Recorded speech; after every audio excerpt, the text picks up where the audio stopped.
Hello, today I'm just going to talk about a couple of things that I just purchased, a little collection off a family. They've kept the medals of their great uncle that served in World War One. Here we've got his hate belt with all the different badges on it. We've got, this is all done in tartan, which is Scottish, and most of it's all Scottish. I've got the name of this guy and hopefully I get a photograph of him.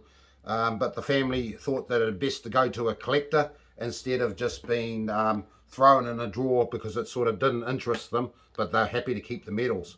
So, you know, to keep it in good order, they thought they'd pass it on to a collector.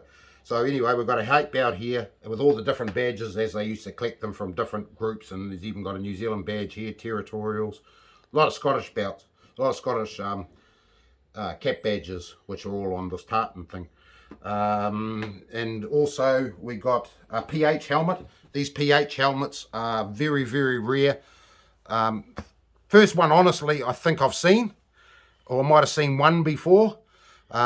This is marked PH, and these were only used in, apparently they come out late 1914 to 1915, and then they were given away because obviously they didn't have the protection of what they did.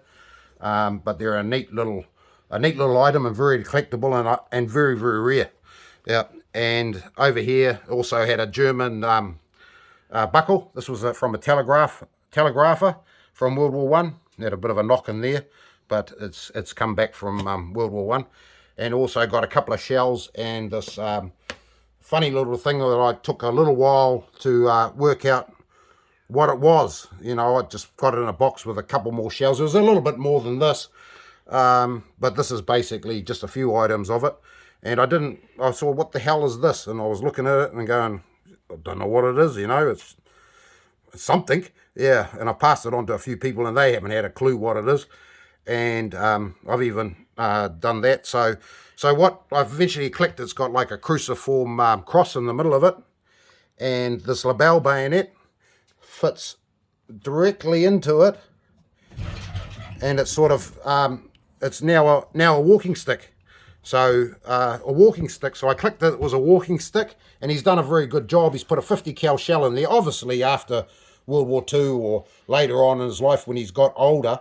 And this was done by the son, and he made this little bit up there, and he's put wood right up to the end of it, cut the base of the shell off, and it's a walking stick. And if you look at it, it's very, very sturdy.